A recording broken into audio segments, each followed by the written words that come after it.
François Pépin, diplômé en génie des transports à la fin des années 79 et à Polytechnique de Montréal. Et après ça, j'ai œuvré pendant 34 ans à la Société de transport de Montréal en planification des transports au niveau des différents réseaux. Et puis, après ma retraite, là, depuis 2013, je suis impliqué au niveau de Trajectoire. Donc, j'ai été président de Trajectoire de 2014 à 2022.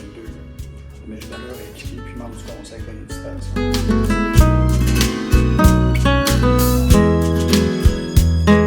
Trajectoire, essentiellement, c'est une association d'usagers qui défend les droits des usagers, mais qui fait aussi la promotion du développement des services de transport collectif à travers toute la province, parce qu'on couvre l'ensemble de la province. Donc, autant au niveau interurbain, rural, que évidemment urbain, qui est le gros morceau, là, comme Montréal et Québec. Mais c'est ça. Essentiellement, on fait des représentations, surtout au niveau des élus municipaux, des élus provinciaux.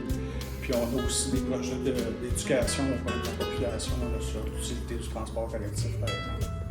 Super. Là, je vais juste vérifier que le son est bon. Normalement, c'est bon.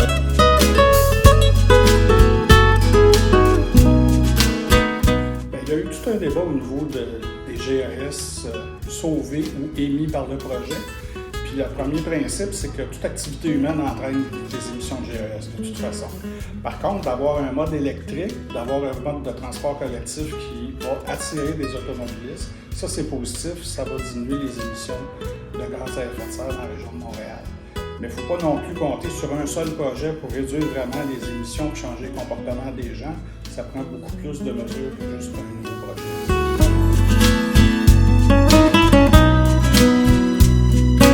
Oui, au BAP, en fait, ce qui s'est passé, c'est, entre autres, nous aussi, comme le BAP, comme des organisations qui étaient présentes, comme la RTM ou d'autres organismes, la STM, etc., on avait beaucoup de questions, tout le monde.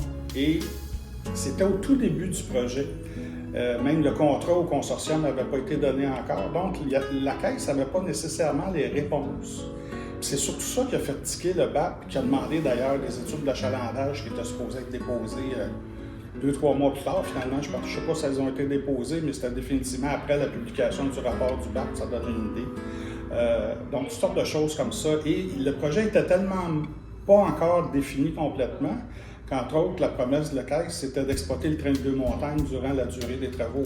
Quand le consortium est arrivé, ils ont dit « Ben non, si vous voulez qu'on travaille vite, il faut fermer le tunnel ». Donc, ils ont eu d'autres problèmes aussi, là, mais essentiellement, c'est ça. C'était pas un projet complètement achevé à ce moment-là. Là. Donc, c'est pour ça que le BAP avait beaucoup de questions, parce que le BAP a été critique aussi du tramway de Québec, par exemple, parce que ça avait des impacts au niveau de la coupe d'arbres, etc. Mais en principe, le BAP n'est pas contre un projet de transport collectif, parce que ça va dans le bon sens pour réduire les émissions de gaz à effet de serre.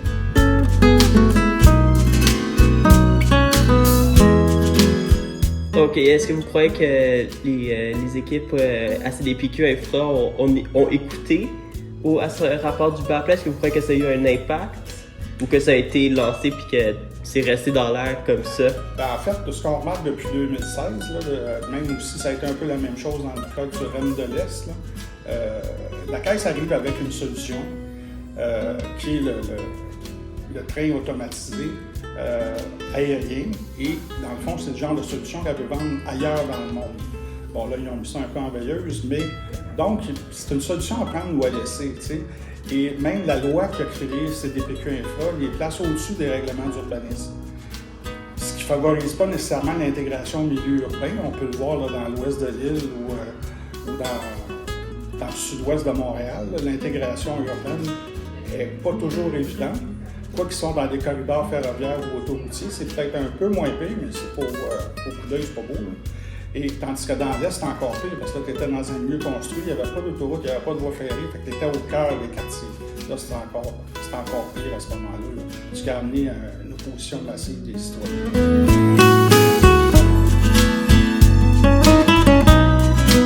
Ben là, c'est entre les mains de la RTM, puis avec le MTQ, la Ville de Montréal et la STM. Donc, ce sont les acteurs habituels de la planification des transports, puis on a réalisé des projets, donc il s'agit de trouver une solution efficace.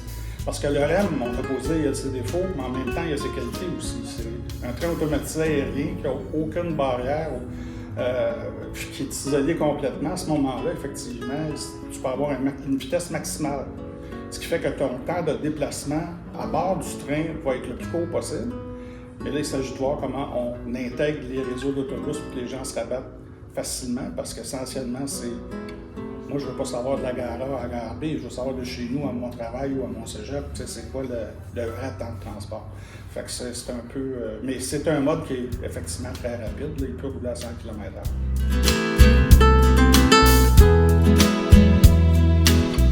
Éventuellement, mais ça s'est fait ailleurs. Quand on regarde l'Express du Grand Paris là, qui se fait pour les Jeux olympiques en 2024, écoute, c'est gigantesque comme chantier. Puis on sait que dans les vieux pays, le sol est pas mal plus occupé encore qu'ici.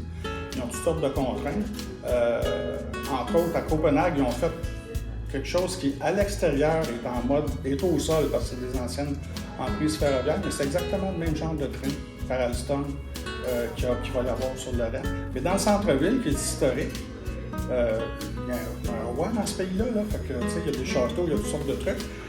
Essentiellement, il est en souterrain, et ça n'a pas été simple, c'est vraiment compliqué, mais les solutions existent. Il s'agit de dire combien de temps je veux mettre pour le faire, puis surtout combien d'argent je veux mettre pour le faire. Fait que c'est un peu ça. C'est un choix, c'est une question de choix à ce moment-là.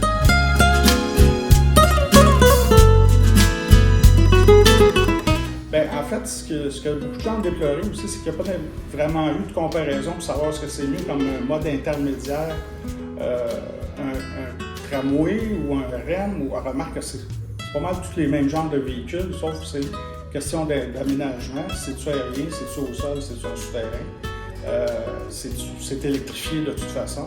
Est-ce que c'est automatisé ou il y a un opérateur à bord? Donc, c'est le genre de comparaison que les gens voulaient voir. Mais quand même, avec le projet du REM, c'est quand même capacité intermédiaire intéressante entre l'autobus articulé et le métro. C'est un mode qui manque à Montréal, il n'y a rien entre les deux. À ce moment-là, c'est intéressant pour ça. Et puis, ça peut permettre effectivement de développer le réseau vers les extrémités de l'île de Montréal, là, où il y a peut-être moins de monde, mais en même temps, les gens, quand même, à cause des distances, les gens ont besoin de réduire leur temps de transport. Sans ça, ils vont rester dans le réseau.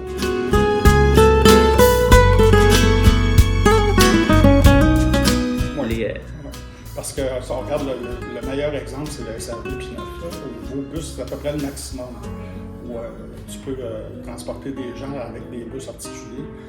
C'est quand même un projet intéressant, mais c'est quand même, si un autobus en ville roule à 15-20 km/h, un SRB va peut-être rouler à 25 km/h. Fait que tu es loin du 36 km/h du métro ou du 40 km/h qui permettait avec le REM. On verra ce que ça va donner. Là, mais, donc, de ce côté-là, c'est intéressant.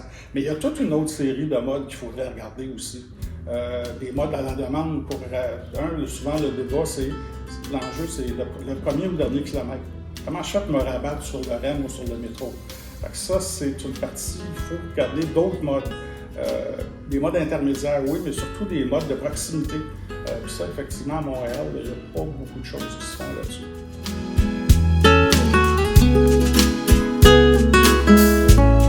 Pour ce qui va fonctionner, c'est sûr, les réseaux de bus, comme le RTL l'a annoncé, vont être intégrés au REM. Donc, de ce côté-là, ça va être facile de se rendre au REM. Deux, tu vas avoir une excellente fréquence. On parle sur la rive sud aux 2 minutes et demie, 3 minutes. C'est très bon, c'est comme le métro. Et ça toute la journée, donc de 6 h le matin à minuit le soir, c'est encore mieux. Parce que souvent, c'est ça, les gens se disent, oui, mais le soir, il y a de moins en moins de services.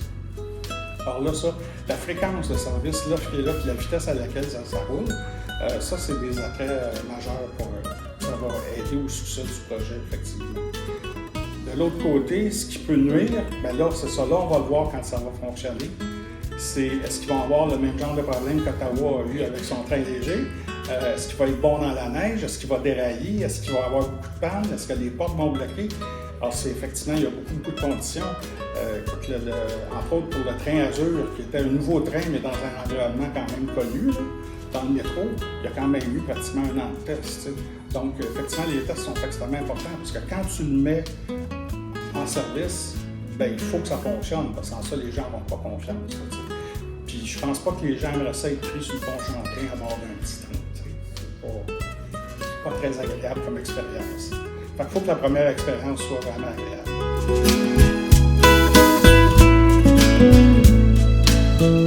À Ottawa, c'est un train à plancher bas. C'est complètement différent. C'est un train qui a été développé pour Ottawa, même si c'est la même compagnie, là. Tandis que ce qu'il va y avoir à Montréal, c'est un train qui roule déjà ailleurs dans le monde. Déjà, ça, c'est moins inquiétant, tu sais, de ce côté-là. C'est certain.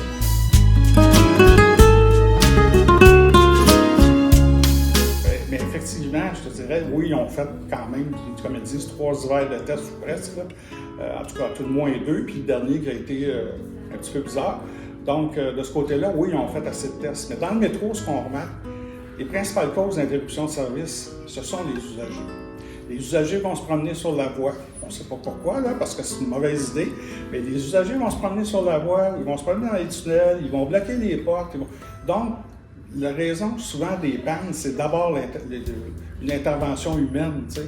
Donc, ça, tu ne peux pas le tester, il faut que tu le testes en réel. Tu sais. Donc, tu pars, tu dis, là, après ça, c'est de la gestion, effectivement.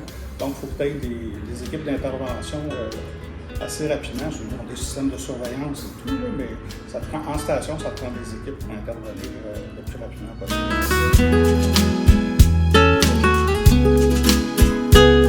Il va falloir le surveiller, mais je te dirais qu'avec les constables spéciaux, écoute, ça existe déjà à la STM avant, il y avait des agents de surveillance qui ne pouvaient pas faire grand-chose à part appliquer le règlement sur la tarification. Mais là, depuis qu'ils sont constables spéciaux, depuis l'année dernière, ils sont formés à Nicolet. Ils n'ont pas d'armes, vraiment, mais ils peuvent faire des arrestations. Avant, comme n'importe quel citoyen pouvait faire une arrestation, c'est qu'il constatait un délit. Tu sais, une agression, il pouvait arrêter la personne. Mais là, ça va être plus efficace probablement parce qu'une personne peut aller voir un constable spécial puis dire « j'ai été attaqué », puis si tu vois encore la personne dans la station, même si l'agent ne l'a pas vu de lui-même, il peut arrêter la personne. Donc, il peut faire des arrestations. Fait que c'est pas une police, mais tu te rapproches un petit peu plus. C'est ça qui est l'intérêt. Mais ce qu'on verra à l'usage, mais écoute, à peu près, les chemins de fer, les ports nationaux, et tout le monde a sa propre police, dans le fond. Donc, à un moment donné, oui, ça prend des gens pour intervenir au niveau sécurité. Parce que c'est pas le guichetier qui est dans le guichet qui va aller régler un problème sur un quai, tu sais. Sa job, c'est de percevoir les titres puis d'aider les clients. Donc, c'est pas nécessairement de faire respecter la loi et l'ordre.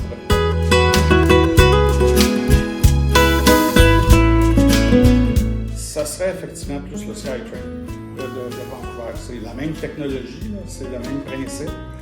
Quoique SkyTrain à Vancouver est souterrain au centre-ville, il y a des petites différences. Hein? Oui, c'est un système qui existe ailleurs. C'est un vieux système canadien qui a commencé dans les années 80 et donc qui roule à Miami, à Détroit, dans plusieurs villes américaines aussi. Puis c'est un système qui fonctionne relativement bien quand même.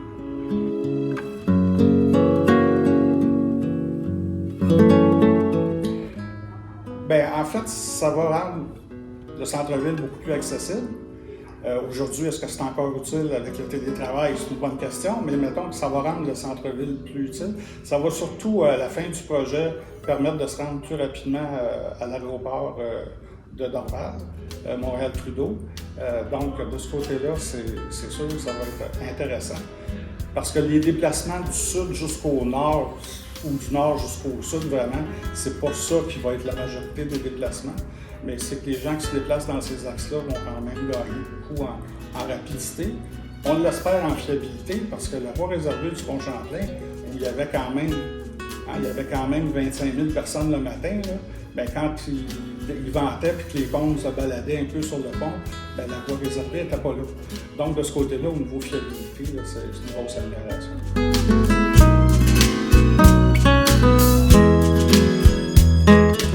Ça va avoir un impact, on le voit déjà, sur l'ensemble des transports collectifs. C'est pour ça que je parlais tout à l'heure de services de proximité, parce que les gens, on le voit déjà, se déplacent plus en pointe, se déplacent plus les fins de semaine, quand même, en transport collectif, là, c'est mesuré. Et moins vers le centre-ville, plus dans les quartiers. Donc, c'est pour ça que, oui, ça prend des axes puissants pour que les gens se déplacent d'un quartier à l'autre ou d'une région à l'autre, mais ça prend aussi, va falloir vraiment améliorer la desserte à l'intérieur des quartiers pour que les gens puissent se déplacer facilement. Ça, c'est un gros défi parce que c'est l'ensemble sur chaque rue, dans chaque quartier, c'est difficile quand même. Mais c'est pour ça que les grands modes structurants, oui, vont être utiles, mais peut-être que l'offre de service en pointe va être diminuée un peu, mais là, ça dégage des ressources pour investir dans hors pointe puis dans les quartiers. Donc, ça peut être gagnant-gagnant si c'est bien planifié.